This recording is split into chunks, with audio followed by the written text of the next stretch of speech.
Waheguru Ji Ka Khalsa, Waheguru Ji Ki Fateh. Welcome to another version of Inner Visions. This is a program that we're trying to put forward to show Gurbani and Gurmat and Sikh thought not simply from a position of religion, spirituality, but actually exploring it as a way of life, exploring it as a background and a framework to teachings. And today's show is going to be a really interesting one, to say the least. We have so many different aspects of our life that is pulling us in one direction and another direction. I think there are moments where we need to take a step back and to look at ourselves and to consider actually what is going on. And I'd like to set the context of the program that we're going to do today, first by reading a translation done by Christopher Shekel and Professor Arvind Singh Panesar, teaching of the Sikh Gurus.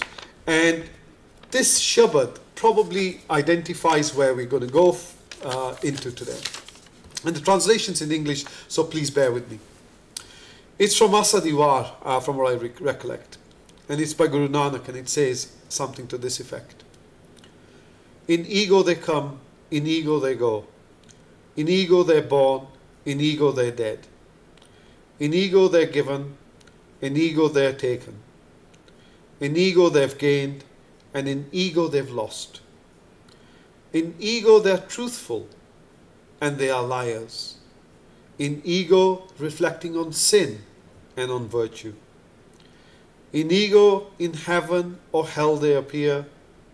In ego they laugh, in ego they weep. In ego they're soiled, in ego they're cleansed. In ego they lose their status and their caste. In ego they're fools, in ego they're smart, not knowing real salvation's worth. In ego the world, in ego its spell.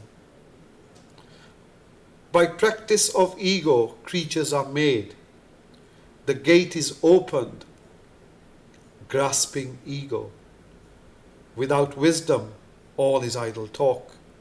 O Nanak, his hukam sets our fate. As we see others, we are seen. This is from Asa Diwar, Mahalla Pella, Ang 466. And Guru Nanak Dev Ji speaks about ho vich aaya, ho vich gaya. And home occupies such a critical position in the teachings of the Sri Guru Granth Sahib Ji, in Sikh Gurmat, that without knowing the ego, how do we transcend?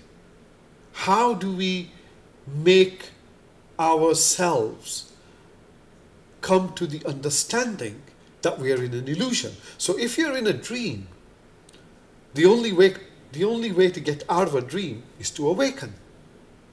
And this is the message from Gurbani, that we have to awaken. The second part of this Shabad is by Guru Angad Dev Ji. And this too is about the ego. And the first question is, what is the nature of ego? The nature of ego is this, that it is our actions that are done. The nature of ego is this, that in it our actions are done. That whatever we do it in our ego. The bondage of ego is this, that again and again we are born. From where does the ego arise? And what is it that makes it depart? That's the question. The order of ego is this. Your past actions decide where we roam. Though ego is an illness that's chronic, it also contains its own cure. Say Nanak, O hear everyone, if the Sovereign One only grants us His grace, to practice the word of the Guru will make all our sufferings cease. Guru Angad Dev Ji addresses some key components about ego, ego's makeup. And what Maharaj is saying there is, Homme buje ta dar suje. That once you understand ego, then the gates open, the door opens. So the ego contains its own cure. So today's show is going to be focused on ego. We are simply trying to engage in vichar, in dialogue, in reflection, so we get a better understanding of the teachings that are so profound and useful in this age, provided by our gurus. And it's within that context that I have my guest with me. My guest is a co-colleague of mine. She and I were researchers. She did her master's at Liverpool in consciousness studies and transpersonal psychology. She's been a company director. She has a life that is full of color and vigor, but also someone who's experienced what you may consider ego transcendence, getting out of your ego. And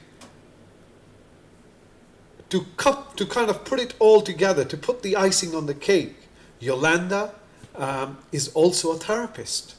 So someone who can bring to us a great level of insight into ego, the relationship of our behavior with ego, and hopefully, if we can be nice to her, I'm sure she'll even do a demonstration about part of her therapy, which is kinesiology, from what I understand. I'm sure she'll correct me later on.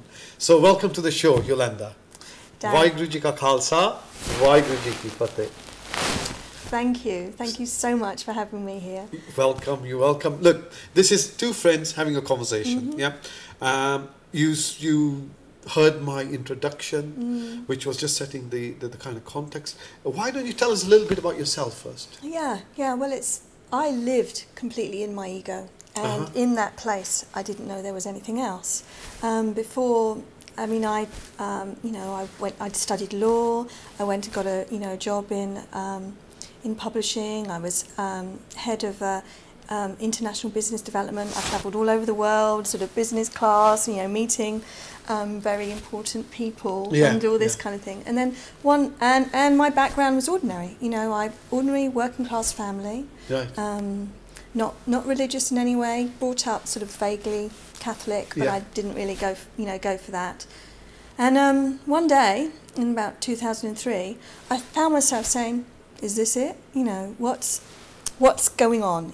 But what took you to that? I mean, so let's just go to your early part of your life, where you're involved in your busy life. You're a professional, educated. What drove you to get all of that first? Let's just kind of start there. Well, it seems as though that was the path that was laid out for me. It wasn't anything that I actually really decided on so much. It's just that, you go to university, you get a good job, you work on your career, you do this, you do that. And it was, it just seemed to be what I was supposed to do. So it wasn't your choice necessarily. It was, it was your choice to do those things, but you were in the kind of framework that was already... Absolutely, absolutely, yeah. And, okay, so you got all your qualifications and you became a company director, international jet setter, doing all of that stuff. What brought you to this question then, which was, is there more to life? Well, I think I just had a glimpse of myself repeating the same patterns. There were sort of external factors that changed. So there was company restructure, and so I had to think about applying for another job within the company or outside of the the company. And I thought about doing that, and then I started to think, well, then I'm going to be doing this, and I'm going to be doing this, and it seemed like more of the same. And I just had a little question: is this it? Is this all my sum total of my life? Absolutely, absolutely. Because it seemed as though all I was doing was working hard to buy more stuff, to be, away from home, from my husband, from my friends, from my, things that were important to me. And I was buying, stuff, and I was being busy, and I was doing all this, that, and the other. But the hunger was never being satisfied in any way.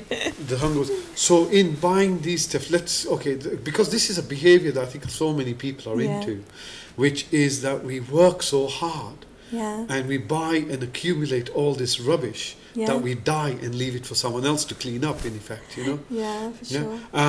And so when you were going through your professional life, and you'd achieved in some respects, would you say that you'd self-actualized, you'd gone through all your kind of needs, your food, your security, and it was a self-actualization process? Yeah, we had, you know, a nice house. I had a, you know, fancy job title, fancy car, all this sort of status, you know, symbols. I knew what I was doing within that. I had respect of my you know, peers and friends and family and all that kind of thing. And so at that level, it seemed to be complete.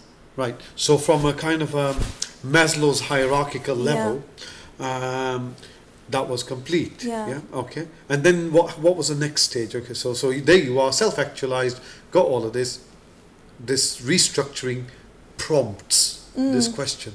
Yeah, and the question was, is this it? You know, is this all there is? And I felt there had to be more. I felt that I didn't feel that I was serving any useful purpose to life at all. Basically, I was making company money, and I was getting some money for myself from doing that. You know, yes, I was trying to do it as well as I could. I was providing jobs and training, you know, for people. But you know, this it's a disease of a sort, isn't it? If you think about it, it's a mental illness, which mental illness, in as much as it is something that we're conditioned into, which is the side like what you'd say 99% of the people do, which is they get up in the morning, go to work to earn their little crust of bread, come home, they're absolutely exhausted, and they can't wait for the weekend to have a bit of a knees up or get together or to go to a ranswai, whatever kind of fits your de-stress model, and then go and do that.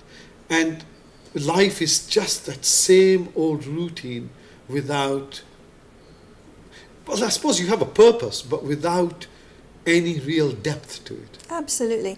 And I would project importance onto things that weren't important. Okay, speak about that. So, for example, to go to a meeting and secure a deal or something, and you know, and I would get worked up about it, and I would work really hard and make sure I knew who was going to be there and what was going on, and you know, all these, you know, different kind of things. And I would put pressure on myself, and I'd stress, oh, what if it goes wrong? What if this? So I would be being sort of making myself afraid for a future that might never happen or whatever, and stressing myself because of that. And so trying to make something important that, you know, nothing was going to change really as the result of that, whether it succeeded or failed. But it was your projection. Absolutely. But don't we, I mean, again, you know, there was a great Asian comedy program, Goodness Gracious Me, and they had this theme that ran through it, which was the overachiever Asian, you know. And I think there is a cultural concern as well that the Sikh community generally tends to be, or Punjabi community tends to be quite good academically, professionally in what they're doing. However, there seems to be a lot of pressure or achievement. You must not be just a doctor, but you have to be the consultant. You can't just have a car, but you have to have, you know, 5 or whatever it is, and the house has to be the biggest, and so on and so forth. And I think that pressure is really what you're I'm just trying to put it into a cultural context. So it's what you were speaking of, which is just this whole process of projecting importance. So that I would be important. So you are important. Yeah. This goes back to this whole ego. Absolutely. Yeah. And I didn't know I was doing it. I didn't know that I was putting the pressure on me to do things that I found more and more challenging and difficult, so that I had this sense of achievement of something that really didn't matter anyway, so that I would feel that I'd done something, that I was important, that I was special, or in some way. I didn't realise I was doing it. So you become special through your actions, in effect. Yeah. In the act of doing. Yeah. So the same psychology is used by people who will, I suppose, convince someone to walk into a pizza bar and carry out an act of atrocity, that this is a special act and you're a special individual. Again, feeding an ego. Yeah, exactly. Yeah. So this okay. Now we're getting somewhere around this flavor of the ego, because I guess where there's a line that we're looking at from the Sri Guru Granth Sahib Ji as the teachings, which is that when you understand the ego, the gate opens. When you understand what the ego is. So it's about trying to understand what are the dimensions of an ego, if I can use that word, And here it's one of accumulation. Look at me, look how important I am, and in how does my importance, how is it reflected? It's by the car I drive. It's by the suits that I wear. It's all about external values. It's all about external values. Yeah, definitely. External values, external actions, external things, acquisitions, assets, job titles, cars, where you go on holiday, which, whether you travel business class or economy, it's all a derived sense of value from other things. Yeah, so it's actually your importance is nothing to do with you. It's actually to do with the fact that you travel first class, or you travel this, or you do this, or your son's got this, or your daughter's done this, or whatever the score may be. So these are layers of our ego, you're saying. Yeah, they are. Yeah, which is pretty much what we read at the start. In ego we weep, in ego we laugh, in ego we get, in an ego we give.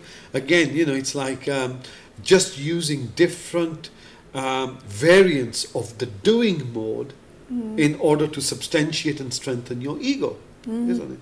Okay, so there you are, happy, professional, done everything, have this change in your circumstances, ask the question. All right, part one. So then what happens? Well, then initially things started to happen that I couldn't explain within my cultural context, within my worldview, within anything I understood. Okay. And which is probably not that important right now, because then there was a gap. There was a gap when I first started to have dreams and visions and things like that. And then there was a gap because my husband got ill. Right. And so it's quite important, that gap, because during that gap I went back into fear. Initially I started to have dreams and visions and all sorts of things going on, and I'm thinking, what's this all about? But, there must be more out there. And then went straight back into fear when I thought he was going to die. He never thought that, but I did. And then I'd started to do a Buddhist meditation course, actually, because I knew I needed to do something to deal with this fear. But you didn't know what? I didn't know what, so I just found, what I could. And then, and I'm sure that was part of the, the preparation, because that gave me some slight understanding of the mind. Okay. And some ability to observe, some awareness of the necessity of observing what I was thinking, what was going on. Okay, sorry. So just to clarify, what you're saying is you're, as a result of the fear, as a result of strange things going on around you, you describe them as visions or dreams, etc. That gave you one set of reality which wasn't real from where you came from. Yeah, it was like a strange. Did you consider that maybe you're not well? Well, at that point, I didn't, because I should explain what happened. I had a dream early one morning, and my husband was out with the dogs, and in this dream somebody came and took my hand and took me up and showed me the curvature of the earth, and everything that this person felt. There were no words. Everything they felt, I felt. So I was feeling sort of, warm sort of sun on my face, warm rain. I was feeling, laughter, joy, all these kind of things, and I could feel myself just lifting up, like thinking, I want this. I want more of it. And then he let me go, and I had to scribble something down very, very quickly. And then I woke up and I thought, what have I done? I've just wished myself dead. And I was really, really, really upset. My husband came home and I was a wreck. And I'm not You know, I wasn't really that kind of person. And then we looked at what I'd written, and it turned out to be a poem. And anyway, it turned out the poem was for a friend, a very good friend of ours. It was from his best friend who died that night in a car crash in Cape Town. Wow. And I only knew that when he phoned up, and suddenly I knew what happened. This is for him. And what was interesting, what I got from that was that there was this clarity, a lightness from something that this knowledge, I was absolutely sure it was for him, and it was, but I couldn't have known that from any of my normal senses. So you had this dream. So in this dream, you are rising from yourself. Yeah.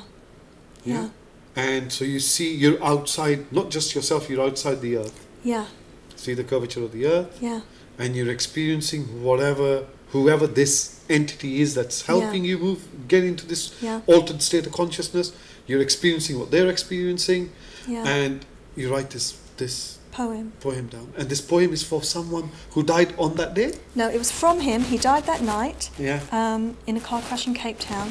And the poem was a message for his best friend, who is a good friend of mine. And did you know this person who passed away? I knew him very briefly. I didn't actually even like him that much at the time.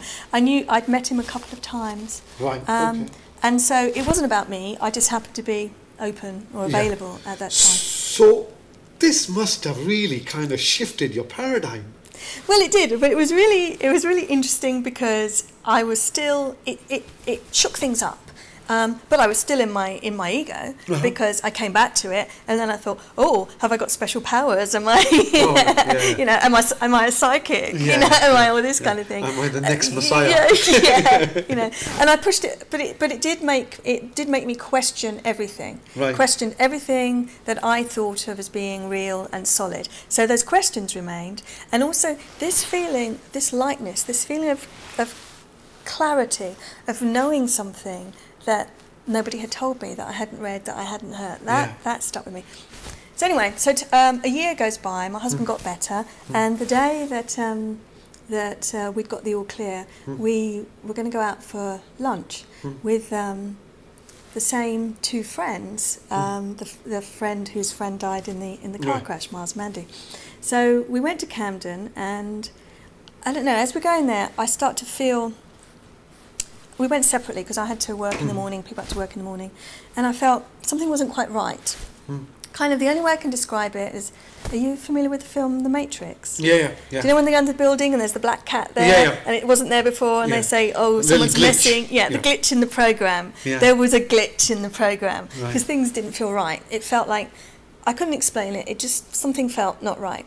We had a drink, we were going to go and do some shopping and then have lunch, and as soon as we got out there, this feeling of something being not right became so strong for me, and it was like, I could say it was like a fear, but it wasn't a fear of anything I could put the anxiety, it was just, we had to get home, it was just this, I just needed to get somewhere out of that place, somewhere safe.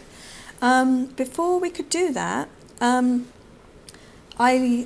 I just knew I had to sit down, and I lost all feeling in my body. I couldn't. So this is while you're out? This is why we're out, in Camden, of all places.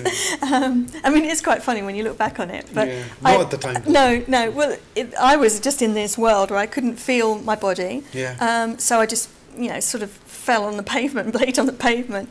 And then my hearing started to go like you're in a swimming pool and sort of echoey, and I couldn't hear what was, I could hear voices like, Dean, my husband, and Mars and Manny were going, what's wrong, what's going, and I couldn't explain it, and I could just hear, and then my vision blurred, and then I couldn't see. It must be so frightening. It was, and then I started to feel like a pressure in my chest, like I couldn't breathe, and at that point I thought, I'm dying, I'm gonna die, and there was this kind of like moment of panic. Then I just went, oh well. I'm going to die. Oh well, there's nothing I can do about this. And at that moment, I thought we'd all been blown up. Yeah.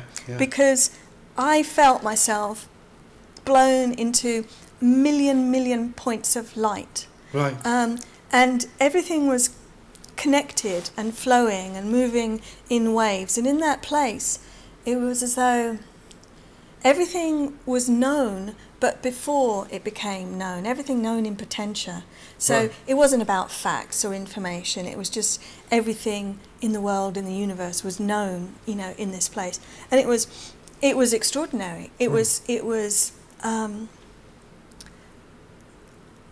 I can't. There's no word that can describe it. To bring it into a word, exactly, is reductive. It's, you know, it's objectivizing something that was vast, you know, and immense. Then I came back to myself. So there's an expansion process, and then you found, what you knew where you were lying, or? Well, then I came back to. I wasn't aware of where I was physically, but a part of me woke up. And said, what was that? So there were these, and so there were two things going on, because I went going back between the two states. For the first state of being in this other place of being energy, you know, if you like. So you identified yourself as an energetic being in that state, or just as energy? I didn't identify myself at all. I mean, I identify myself now. I didn't, you know, at the time. I didn't know what that was. But then I came back to being able to question what that was. Well, what was that about? Oh, what was going on there? And then I'd be off there again. So this was, and how long did this last? Well, the first journey or whatever it was about 20 minutes. Right. And the whole thing probably went on for about, you know, an hour. Right. And during this time, what we didn't know was that it was the 21st of July 2005, which was at the time that we had those second attempts of bombing in London. Oh, yeah. So it was very hard to get home, very difficult to get home. It took a long time, and I'm sort of in and out of it, in and out of consciousness. Yeah. I didn't know what was going on really at all, and it was only when we got home and I at that point I wasn't afraid at all. It just felt that this was exactly right. This is what needed to happen, but I couldn't really express myself properly. So from the position, from the emotions of anxiety that you were feeling, something isn't right prior to the experience. Yeah. When you got home, it had completely settled. It was acceptance. It was complete acceptance, but I didn't know acceptance of what. It was just acceptance of what is, you know, at that time. It was almost as I was having lucid moments, lucid being normality, and then in this other place where language kind of eluded me a little bit. And then from there, I had a few weeks when I couldn't really function properly. Sure. I'd sit in the garden and I'd do this with my hands, and I'd see points of light sort of coming out from everything.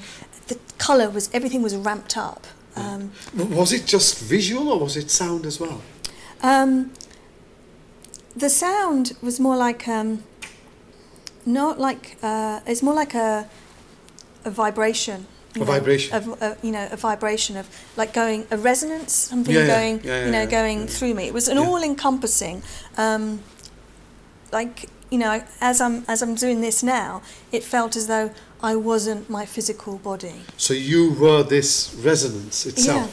Yeah. Now it's interesting because in Sikh thought, Ik Oankar describes all existence as this resonance, which is singularity in its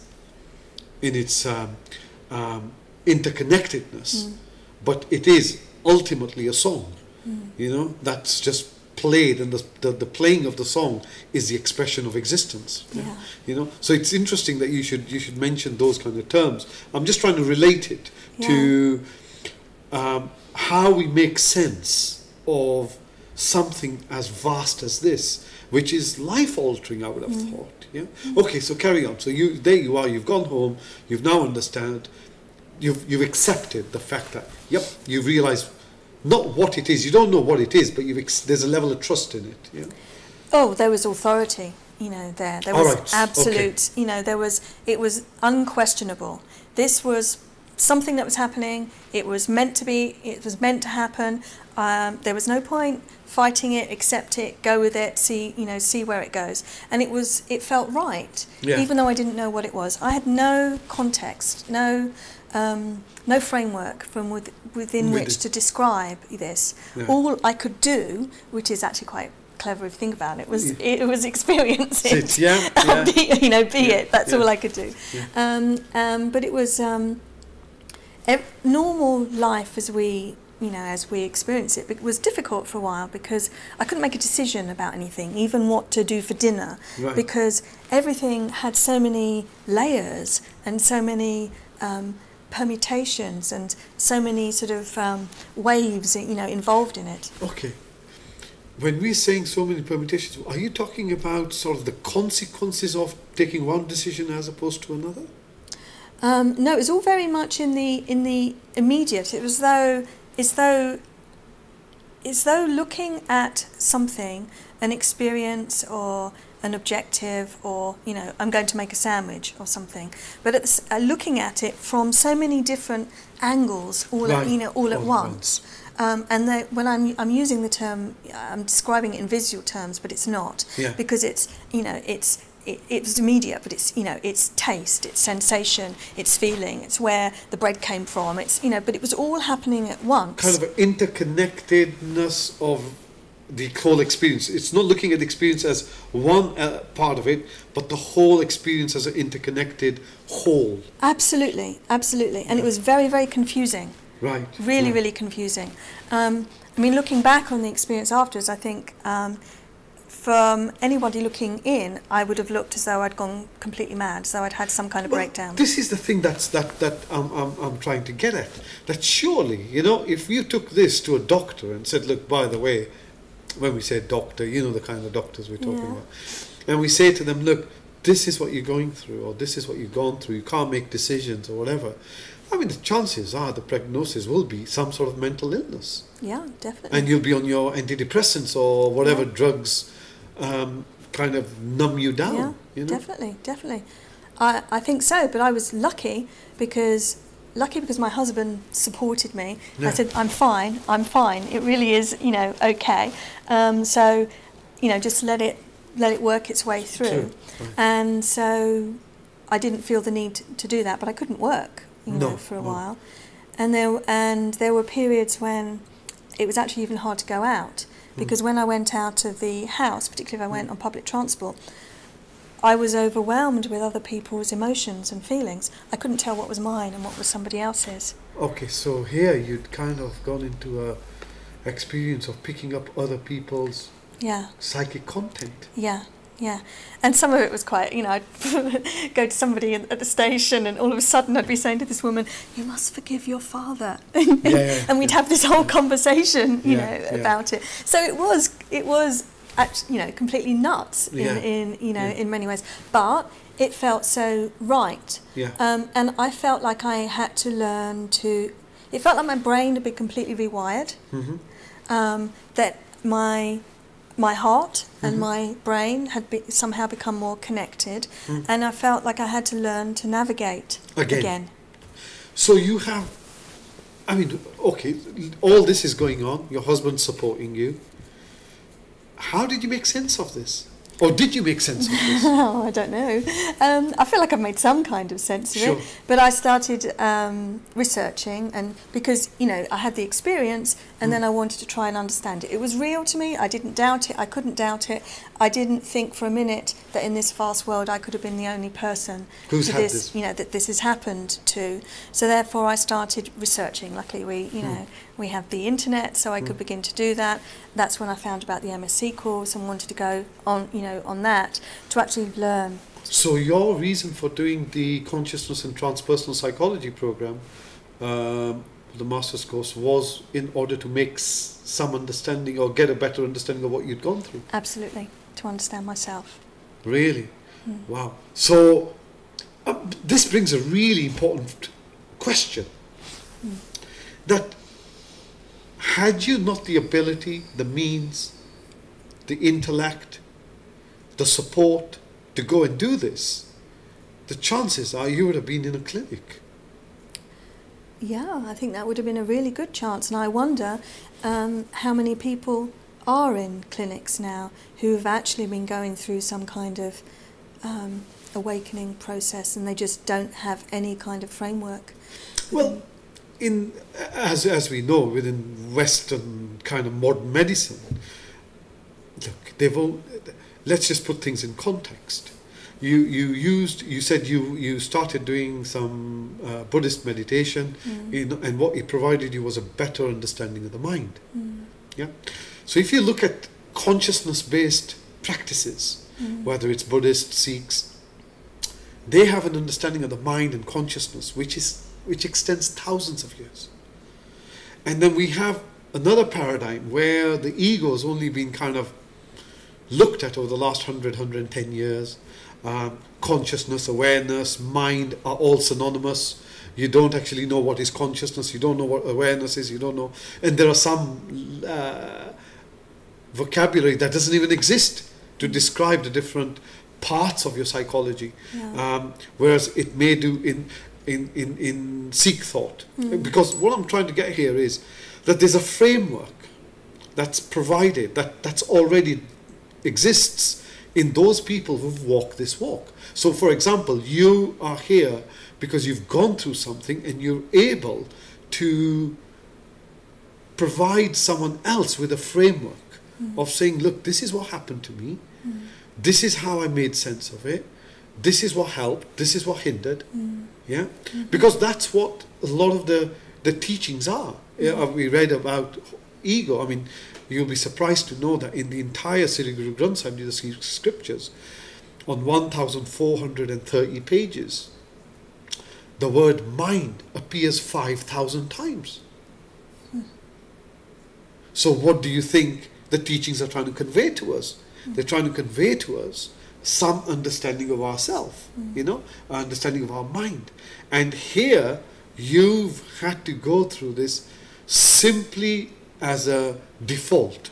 It happened and you had to make sense of it.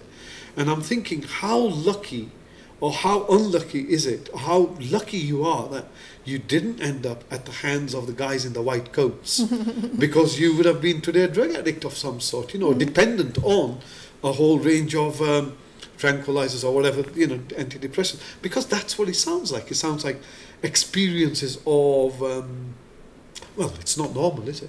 Exactly. It's not functional. No. It's not functional. You are not providing economic worth to the state, and therefore you must be mentally unwell. Exactly, because I couldn't go back to the work I'd been doing before.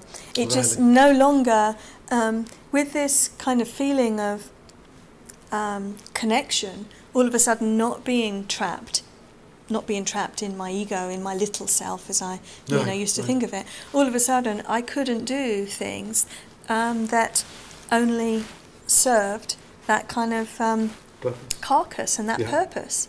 I couldn't do it. I didn't know what I wanted to do. I didn't know what I was supposed to do. I didn't know what I was supposed to feel or be or anything. There was a whole lot of unknowns. But there were things that were very clear that I just couldn't. I can't do that. I can't do that. Again, we talk about ethics and morality, because really what you're talking about is the fundamentals of your behavior. Your ethics are something that are kind of coming in from within. It's not someone telling you this is right or wrong. This is something intuitively that I can't do this. I can't, for example, I couldn't work in an abattoir. I just can't do this. Or I can't, even now, I can't go through the meat aisles of certain supermarkets because it makes me feel so ill. But so it's like just knowing I can't do this. And that was something that that just came out from nowhere. Something that you could do a week ago, all of a sudden you can't do it. Exactly. And the thing, going back to that first dream that I told you about, that feeling of clarity, lightness, alignment, but not thought with it, almost like absence of thought. When something, I think I learned from that when something is right in that moment, the mental chatter shuts up. Right. And so, having got that became something that I could use as a bit of a compass. Right.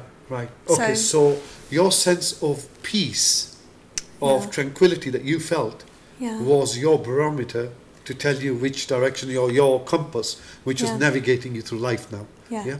Again, I mean, there is of the teachings that Guru Nanak imparted onto the world, one of the fundamental ones is Kirta Karni, ethical lifestyle.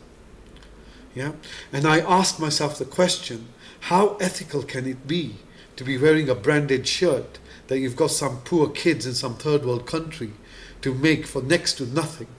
Yeah, and it's again going back to this being immersed in your ego, because unless you have that brand, you're not valued.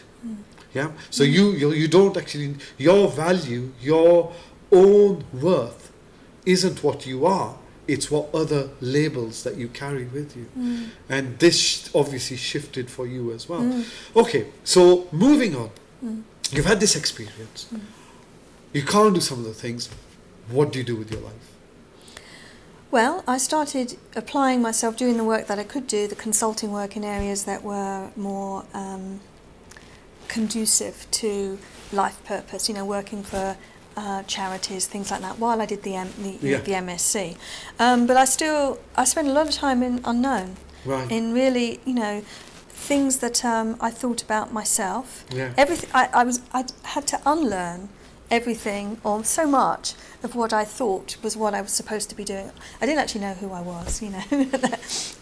So, okay, we started off this program with what is the ego? And really, I think the crux of the matter is just what you've just said. You didn't know who you were. So until then, you have cultivated your ego. You cultivated your ego through your gender, cultivated your ego through your degrees and your qualifications, you cultivated your ego from the lifestyle, from what you wore, how you appeared, the language you used, what you thought of yourself. Yeah, I am a successful X, Y, and Z. And now, all of a sudden, nothing. Yeah, all of a sudden, that was clearly an illusion. It was made up, and it had no value. It felt, you know, pathetic, you know, really. Yeah. But this idea of feeling just part of existence, just part of life, kind of seemed a bit sort of airy-fairy, you know, hippie. Bit hippish, if you ask me. Yeah, exactly. And my friends and family did not understand, you know that, and it made some people actually quite angry. I mean, I can understand that now, in the sense that quite often, you know, again, when you see something that might be a different way, how it can be threatening, how it can make you angry, that, you know, that kind of thing. And it was through the MSc and through learning that I found an intellectual, you know, understanding. Framework, a framework around what was going on. So this is kind of, I suppose, it's a near-death experience, isn't it, really? Because all of a sudden, I mean, you said it's quite pathetic, but think about it. We work our way, we work right into heart attacks and diabetes, working hard, collecting all this stuff, and then right at the last moment, it's all left. It's all been worthless. It's all been useless. Wasted our life. You know, there's a saying within, again, some teachings which I think, if I can correct, if I may be wrong in this, manande janam guaya, which is when the mind is blind, you lose your life. And being blind to your mind is being immersed in your thoughts, thinking that you are your thoughts. Not thinking, but identifying with them. Yeah. And believing there's nothing else. There's nothing else. Because you don't know. You've never been taught to look at anything else, which is why I think meditation should be part and parcel of everyday life. Because it does teach you that you're more than your thoughts. Yeah? I mean, this is just such a fascinating area of subject. Okay, so there you are, you go through all of this. So where have you come to today's world, to where you are today? You said you didn't know who you are. So who are you today? I'm just I'm just a manifestation of life, you know, of life as it's taking place. As it's taking place, that's it. Yeah. There's nothing grander, you know, or sort of more unimportant, but at the same time, of course, it's really important to me, you know, but that's it. I'm not an isolated individual. No. I'm part of this whole web, this whole process, and my job is to be the best version of that in any moment that I can be, because there isn't anything else. Wow. Okay. So again, it's just clarification here. So what you're saying is, rather than trying to work towards something, it's looking at the moment that you're in and being as best as you can in that moment. Yeah. Totally. Yeah. Totally open, totally connected, authentic. Yeah. I think authentic is the word we would use. No? Yeah. And I suppose if you look at life, that's pretty much where it is, isn't it? Really, we can only be where we are. Yeah, Yet we spend all this. Now that's the ego. The ego makes it so complicated. Well, look at the world today. Yeah. Look at where we are. Look at how does all this collapsing structures in our economies, in our political structures, in the religious structures, all these structures, control structures, as they're collapsing. Because you have this interconnectedness, how do you relate to what's going on in Libya, Syria, pensions, whatever, everything that's going on everywhere? Do you feel the anxiety of these people?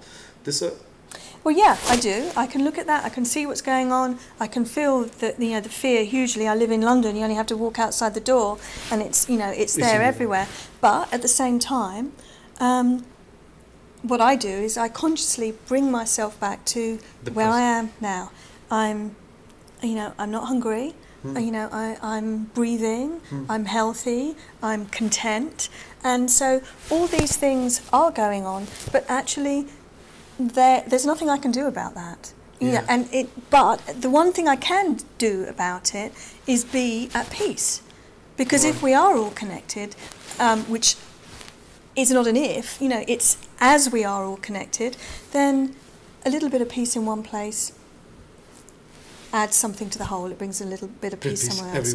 And that's not trying to sort of dismiss anything or say anybody else's trials and tribulations and suffering is unimportant, but it's not mine at this time. Yeah. So really, it's I think I love the idea of being at peace yourself, which then creates a peaceful environment around you, I guess. And so in ego, okay. According to Sikh thought, the gurus inform us, our mystics inform us, that anger, hate, lust, pride of self, attachment, these are greed, these are actions which are described as thieves, because they take you away from yourself. Yeah, they enhance your ego. Is being egocentric actually harmful to us in any way? I think it's hugely harmful. I think it's the biggest problem and the biggest weakness that we have, because it actually allows us to be completely controlled, because we become controlled because of our desire. For all of these, all of these things. Yeah. That means that we have to carry on following the program that is intended to keep these structures in place, which actually do not benefit but a minority of people and life. On this planet. Really, when it comes down to it. So. Yeah. Well, again, you mentioned a really interesting word, which is desire. Again, within Trishna Rog Laga, which is that desire, craving, is a disease. And the disease of craving, wanting more, wanting this, ultimately, no matter what you have, you never look at the object of your desire. You kind of move from one object to another. So I want a car now, and now that I've self-actualized, I'll actually want God now. It's still a desire, but very little of it is actually trying to understand yourself and this nature of craving, which is what I suppose you're trying to hint at, is that in knowing who you are, you have a better understanding of what motivates you, which directions you move into. Yeah, because actually then you can observe yourself and you can see, and it happens all the time. It's not like a pretend, kind of thing. Oh, I'm going to see how I'm behaving in this situation. It's something that goes on, and of course you're not there all the time. But I can see how desire makes me a slave of stuff, Yeah. you know, or of anything else, and so that becomes a mechanism To control. Yeah, yeah. Whereas witnessing, you know, observing, you know, myself, and observing how I am in certain situations, what I'm doing, can be a way of learning. It can help me learn, and like I say, just try and be a better version of what you. Yeah. Okay, so you've shifted all this time, and I there's just so much history that I could just speak about, but I'm conscious of the time as well. Here you are. What do you do with your life now, Yolanda? Well, I'm actually now an alternative health practitioner, Right. and I practice a combination of kinesiology, Yeah. transpersonal psychology, Yeah. and laser therapy. Right. Okay. And I didn't choose. I didn't say one day wake up, right, say I'm going to do this. It was because I don't actually believe we're in control of anything. I think the most we can do is see what doors are opening to us, see where we're being guided. You know, what works, what makes me feel alive. You know, what makes me feel that kind of, that lightness and that clarity, using that kind of, you know, that compass to sort of, you know, navigate. And having done the consciousness and transpersonal psychology, I wanted to be able to use that in a, well, I didn't want to, I felt I needed to, that I was supposed to use that in some kind of practical way. And for me, a talking therapy only seems to be part of the story, because we are embodied. We are, you know, we are embodied spirit, we're embodied energy. And so how do we work this system, you know, as a whole? And kinesiology made a lot of sense to me, because it's looking at how energy flows through the body, and how blockages and stress close us down, make us move more into fear, make us, you know, contract, and prevent us from actually being able to begin to be free enough to and strong enough to be open to any awakening energy and begin to explore ourselves. Okay. I'm just thinking that there's another program that seems to be coming out of this, which is looking at the whole area of fear, emotion, the somatic experience, the physical experience of how these emotions of whether it's anger, greed, lust, how they actually start impacting our bodies. Because really the idea of, because if you have an ego, it's your ego that gets angry, isn't it? It's your ego that's lusting. It's your ego that's greedy. It's your ego that attaches itself in order to feel that it's real, to know that I'm here, that look how much money I have, or whatever degrees or whatever you're into. And it's your ego that gives you self-pride. So being in ego is quite a harmful way of being. And can you demonstrate this? Physically, if someone said to you, okay, look, demonstrate to me the fact that being angry, or doing this, or being non-ego, selfless, is more beneficial than being selfless. Well, definitely using kinesiology, we can show how something that is good for you, that is strengthening, enables you in your body, in your physical self, to be strong. You can hold your, you know, you can keep your muscles strong. Whereas something that's harmful to you, that creates a stress, whether it's a psychological or physical, or even foods and electromagnetic, it weakens you. Excellent. So we can demonstrate. Well, Yolanda, we've got a few more minutes. What I'm going to do is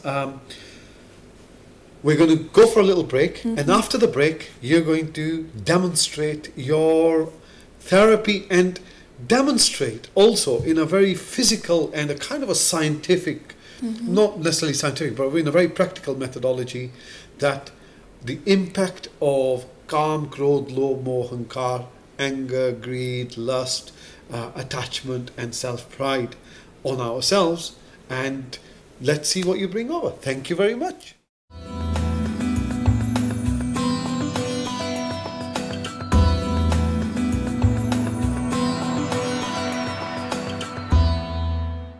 Welcome back to Inner Visions. The show we've been talking about with Yolanda today is trying to open some idea of what is Home, what is this Dira Grog, what is this disease that we're all possessed with, which takes us away from ourselves, and the consequences of this disease. Gurbani says, Home Dirag Rog, that this is a chronic disease, but inside this, it also contains its own cure. And we've been looking at how the ego manifests itself as Kam, Krodh, Lobh, Moh, Ahankar, as anger, as greed, as lust, as attachment and self-pride. So we'd like to see a practical example of how these emotions can be destructive to ourselves, our physical strength, our emotional strength, and how the whole nature of our ego and the uncontrolled nature of our minds and emotions can be quite destructive to us without us even knowing what they're doing to us. I'm really pleased to have Jagjit Singh from Let's Cook with Jagjit and Harvey, which is on Sangha TV, an excellent program. But today, he's going to be part of our little recipe. So we're going to be cooking him. So I'm going to pass him on to Yolanda. And before this, Vaheguru Ji Ka Khalsa, thank you very much for joining us. I know. It's a pleasure to be here. Yeah, we've just pulled you in because we needed a guinea pig. So, you know, I thought, well, why not this guy? He looks like a handsome young man who could do with some airtime. So, Yolanda, please, why don't you work with Jagjit? Thank you. Thanks for coming along. All I'm going to do is ask you to participate in a very simple demonstration of how negative emotions, and we'll use anger, weakens you. So we're going to use muscle testing to show that when you are feeling angry, you lose your muscle strength. Does that make sense? Is that okay? Yeah. So first of all, I just want to see if we've got a strong muscle. So if you just hold your arm out like this, and you try and use the minimal resistance possible to stop me pushing your arm down. So I'm going to push. Yeah, okay. So I'm pushing quite hard there right now. Now I want you to remember the last time you were angry and really recreate that in your mind and in your body. Feel it. Feel what was involved, feel the dialogue, feel all the emotions, and really get to so that you're actually feeling angry. Can you do that? Yeah. You can close your eyes, or you can just take yourself there, and I'm going to keep pushing you on your arm, and you try and keep your arm up. Okay, right. Okay, now change, and now use, I'm going to take my hands off, and now can you use your mantra? Yep. Vaheguru. Just do it as in your mind. You can do it in your mind. Vaheguru. Vaheguru. Vaheguru. I'm pushing really hard on your arm now. Vaheguru. I'm pushing really hard. Vaheguru. Vaheguru. Excellent. That's good. Thank you very much. Thank you. How did that feel? When you were It's doing... quite surprising, because I thought when I was angry that I'd probably be able to keep it for longer because of the aggression in you, but it was completely the opposite. It was more like I had so much strength when I was doing Simran, and my strength completely just was abolished when I was angry. Yeah. So you actually experienced it for yourself? Yeah, definitely. And I'm not just saying that, Sangaji. Honestly, it's quite weird. Yeah? Really You would have weird. thought. So it goes to show that when we're angry, anger manifests itself in ourselves, doesn't it? And here it's weakening us. Yeah. You know, Gurbani tells us that anger, it kind of starts deteriorating our body from the inside. And what Yolanda's just demonstrated there quite simply is how... But Yolanda, is this just with emotions? Or can it be with food? Because he does a cooking program. No, it's actually, you can use this simple test, and you can use other muscles as well to show how certain things in our environment, certain types of food, meat for example, or things like chlorine, bleach, electromagnetic smog, mobile phones, all of these things will make you weak. So meat makes you weak. Is that what you're saying? Yeah. Certain foods, and some of this is relative. Yeah. So, for example, if you do not eat a very healthy diet at all, and someone puts a can of beans next to you, for people that eat a diet that has lots of fresh vegetables in it, a can of beans is not going to be very good. But if you never eat vegetables, a can of beans will be good for you, will make you strong, because your body needs that. Yeah. So some of it's relative, but things that are generally harmful in the sense of all of life will actually make you weak. So mobile phones have the same effect? Yeah. Chlorine. Lots of computer or electrical equipment, things like that. Certain kinds of drugs and alcohol and things like that. They will all weaken you. Yeah. How did it feel inside you, when you were trying to hold your arm? Well, to be honest, when I was angry, it felt, I wasn't thinking to hold it up, but I was trying to hold it up. You're struggling? Yeah, I was struggling to hold it up. It was almost like, it was a lot of weight. And then the second time, when I was doing Simran, it felt like even more weight, but it just felt like it was almost floating. She was keeping it there, keeping it quite steady. Well, here's a party trick for you. Impress your friends in Gurdwaras. I definitely will be. Thank you very much, Jagjit. Thank you very much. Yolanda, sort of trying to conclude our show. We've only got a few minutes. Is there anything that you think... I wanted to ask you one question. We've spoken about all these things. What relationship or what contact have you had with the Sikhs? And what are your kind of post-event? Has the Sikh information or the Sikh way of being added to your understanding, taken something away, or, Well, I had probably very little contact with the Sikhs before we met. Right. I think a friend of a friend is a Sikh, but a non-practicing Sikh, if you like. So no contact at all, really. Yeah. Certainly our discussions have really helped me understand a lot more about the difference between my higher self and my little self, my ego. So between the difference between your ego, your Atma, if we're using the right, the vocabulary of the Sikhs, And also, you introduced me to the Waheguru meditation probably 4 or 5 years ago. Is that long ago? It's that long ago. All right. And I use that most days. Really? I use that most days because actually I find it the easiest way. I use it in the mornings mostly. Yeah. If I have a very difficult session with a client and I want to bring myself into the neutral, calm space, then I will just do that for 15 minutes. So you do mantar, Gurmat, the Simran. Yeah. And how long do you do this for? 15-20 minutes. Really? Every day? Or whenever you can? Yeah, every day mostly, sometimes more than once a day. And you find that it's helpful in bringing you calmness, Yeah, for me, I think what it does, it's the easiest way for me to, I think, of getting myself back into balance. Because sometimes when I work with clients, I can get overexcited if it's worked really well, and it's like, yay, ego creeps back. Oh, look at me, how good I am. Or, or it can be I have an expectation. I want them to improve. I want them to get better, or I feel I'm carrying, something from them, and the Waheguru just gets me back. So. To accepting what is and just being balanced. Excellent, thank you. And any last words that you have that you felt, as a result of your this massive event in your life, this near-death experience, really? What did it leave you with, or what message would you? It doesn't have to be with that, but anything that you feel that. Well, I think the main thing is that for me.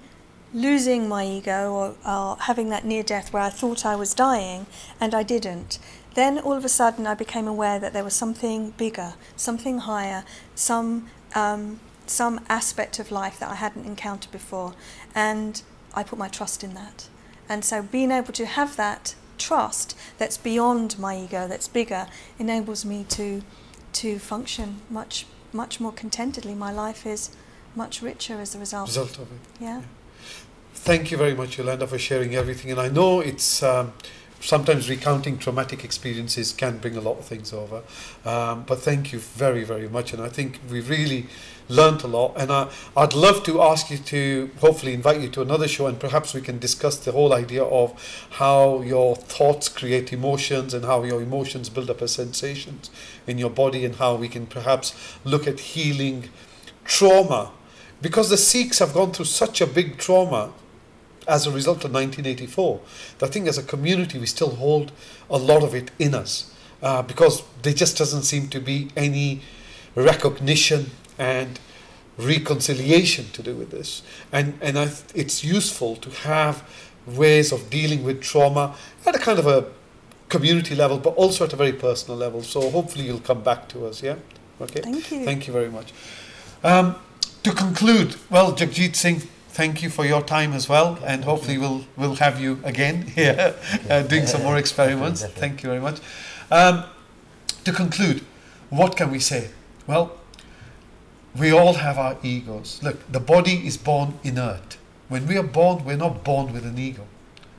We have an Atma and we have a body. The body is inert, the Atma is inert. But the mind is created. It's first created with your parents, then it's created with your society, with your religions, with our education system, with our work, with all the different forces that create these identity. And this mind, this collection of impressions, this collection of events, this collection of sensations and emotions start to become our ego. And it is through this ego that we judge the world. For example, if we are hungry, all we see is food shops. Again, it is our innate quality within us which enables us to see, experience a world outside us. And the ego is always afraid. Why is it afraid? Because it's not real. It's an illusion. Why is it an illusion? Because it's made out of events that you hold together to say that this is my identity, this is my name, this is my jat, this is my path, this is my gender, this is what I work as. These are just little components of your ego that you carry together to give yourself an identity. And all of these will be left behind. Your concepts, your minds, your opinions, your jat, your path, none of this matters. And yet, from the moment we're born to the moment we die, all we do is just enhance and reinforce this ego. But because the ego is afraid, it's very easy to control it. So we have in a circumstance right now where the whole economic systems are collapsing. We've got political systems around the world that are collapsing. You've got economic insecurity, uncertainty about jobs, the government's robbing people of their pensions. You've got just so many insecurities going on. Food insecurity, what's happening in Fukushima in Japan, what's happening in the Missouri River. There are just so many uncertainties. And it's in these uncertainties that our ego starts to waver.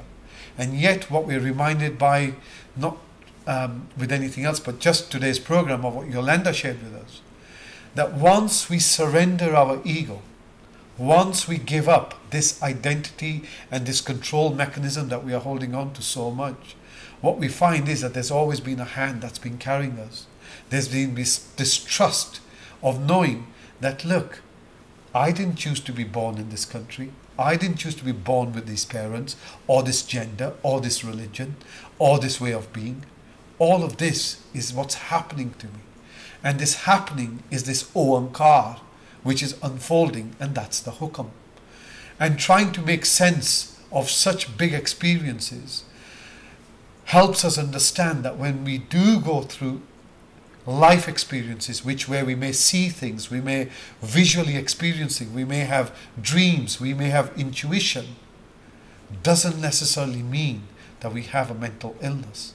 It could mean, and it most likely means, that we are having an ego transcendence. We are actually going beyond our ego. So Gurbani provides us with a perfect framework, the support mechanisms to help us make sense of what's happening to us. Rather than rushing to a doctor, perhaps we should consult Gurbani or those people who know about Gurbani.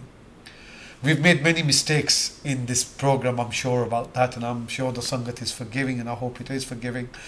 We do these programs simply for us to understand a better appreciation and understanding of who we are, and what a remarkable life we have, and what remarkable teachings that we have, and how graced we are to have these teachings. We hope to be with you again, and I hope you've enjoyed Inner Visions. To Jagjit Singh and to Yolanda once again, thank you very much. Waheguru Ji Ka Khalsa, Waheguru Ji Ki Fateh.